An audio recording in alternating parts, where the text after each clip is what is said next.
Tim was a police officer.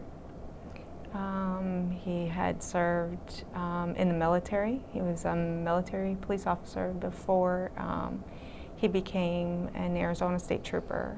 He was the loving uncle to my 5 children.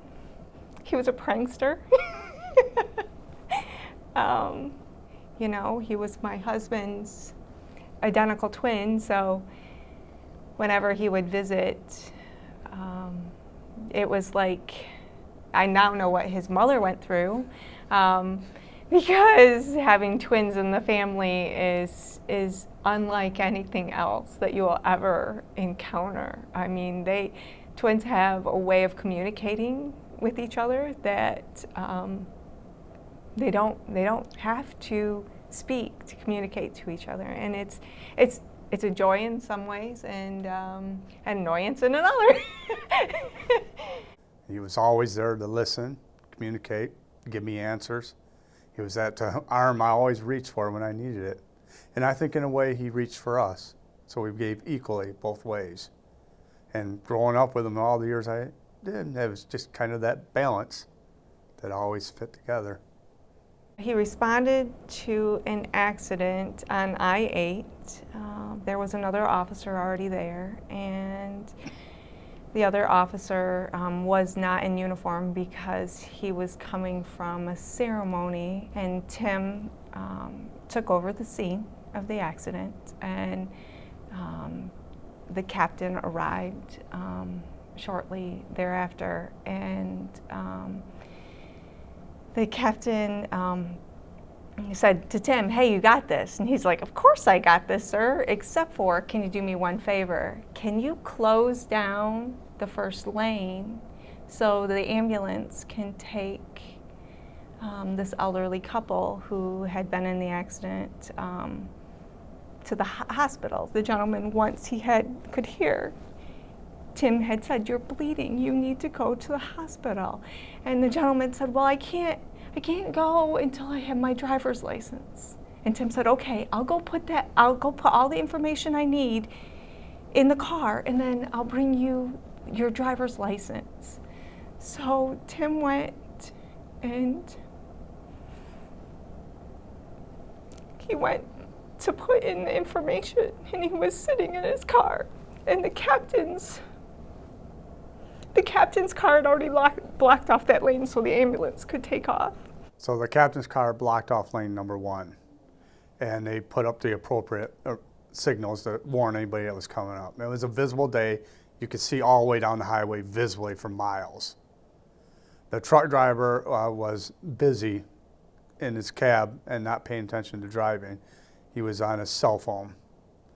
We don't know exactly what capacity, but we have a good idea, and it was revealing material that was inappropriate.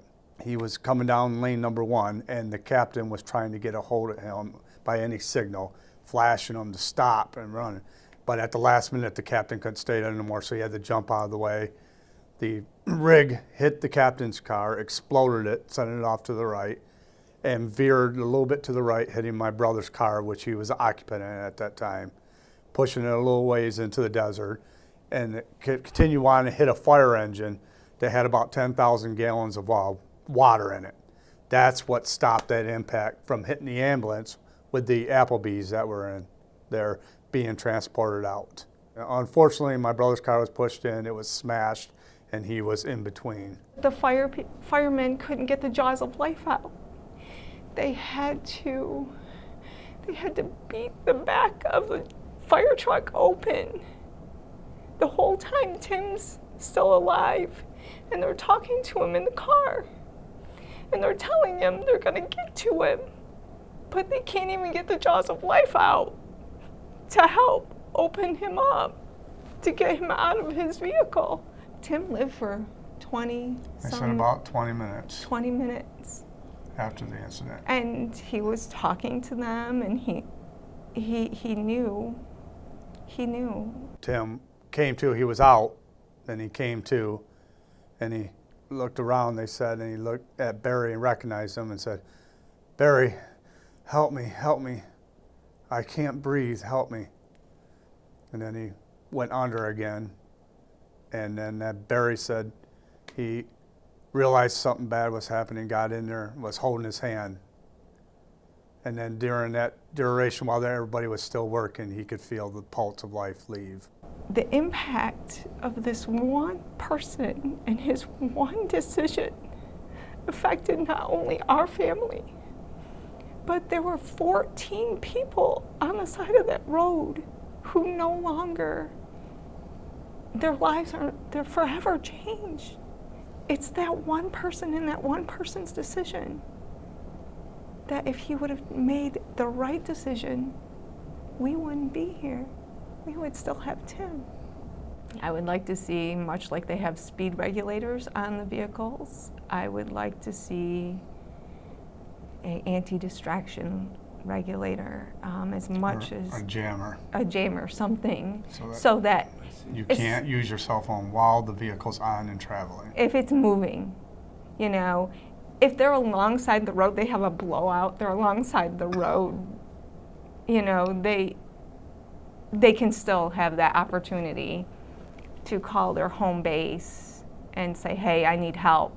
They still should have that availability. Or if they're in park and they're wanting to call home, they should have that availability.